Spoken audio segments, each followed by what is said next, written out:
Hello, I'm Severin Suzuki, speaking for ECHO, the Environmental Children's Organization. We're a group of 12 and 13-year-olds trying to make a difference.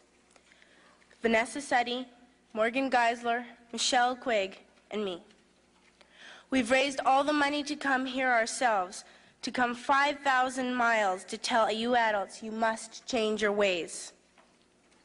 Coming up here today, I have no hidden agenda. I am fighting for my future. Losing my future is not like losing an election or a few points on the stock market. I am here to speak for all generations to come. I am here to speak on behalf of the starving children around the world whose cries go unheard. I am here to speak for the countless animals dying across this planet because they have nowhere left to go. I am afraid to go out in the sun now because of the holes in our ozone. I am afraid to breathe the air because I don't know what chemicals are in it. I used to go fishing in Vancouver, my home, with my dad, until just a few years ago we found the fish full of cancers. And now we hear of animals and plants going extinct every day, vanishing forever. In my life, I have dreamt of seeing the great herds of wild animals, jungles and rainforests full of birds and butterflies. But now I wonder if they will even exist for my children to see. Did you have to worry of these things when you were my age? All this is happening before our eyes, and yet we act as if we have all the time we want and all the solutions. I'm only a child, and I don't have all the solutions. But I want you to realize, neither do you. You don't know how to fix the holes in our ozone layer. You don't know how to bring the salmon back up a dead stream. You don't know how to bring back an animal now extinct. And you can't bring back the forest that once grew where there is now a desert. If you don't know how to fix it, please stop breaking it. Here, you may be delegates of your government, business people, organizers, reporters, or politicians, but really, your mothers and fathers, sisters and brothers, aunts and uncles, and all of you are someone's child. I'm only a child, yet I know we are all part of a family, 5 billion strong. In fact, 30 million species strong. And borders and governments will never change that.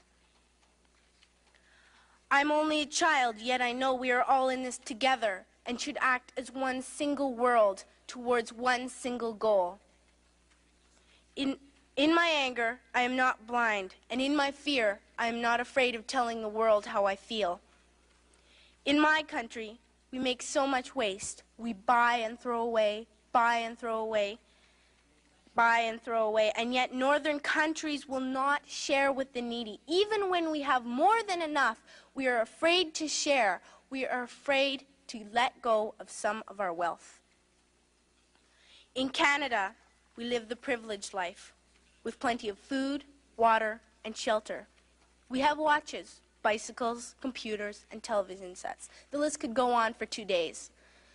2 days ago, here in Brazil, we were shocked when we spent time with some children living on the streets. This is what one child told us. I wish I was rich. And if I were, I would give all the street children food, clothes, medicines, shelter, and love and affection. If a child on the streets who has nothing is willing to share, why are we who have everything still so greedy? I can't stop thinking that these are children my own age, that it makes a tremendous difference where you are born. That I could be one of those children living in the favelas of Rio. I could be a child starving in Somalia, or a victim of war in the Middle East, or a beggar in India. I am only a child, yet I know if all the money spent on war was spent on finding environmental answers, ending poverty, and finding treaties, what a wonderful place this earth would be. At school, even in kindergarten, you teach us how to behave in the world. You teach us not to fight with others, to work things out, to respect others, to clean up our mess, not to hurt other creatures, to share, not be greedy. Then why do you go out and do the things you tell us not to do? Do not forget why you are attending these conferences, who you're doing this for. We are your own children. You are deciding what kind of a world we are growing up in. Parents should be able to comfort their children by saying, everything's going to be all right. It's not the end of the world, and we're doing the best we can. But I don't think you can say that to us anymore. Are we even on your list of priorities? My dad always says, you are what you do, not what you say. Well, what you do makes me cry at night. You grown-ups say you love us, but I challenge you, please, make your actions reflect your words. Thank you.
Very good.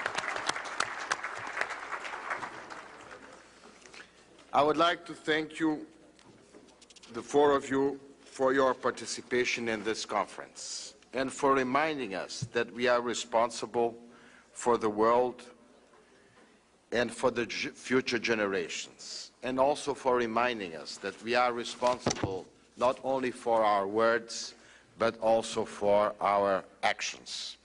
I am keenly aware that what the four of you have said to us makes us all feel, to make a quote of a Brazilian poet, that we all have two hands and the sentiment of the world. And I think this is what you have expressed.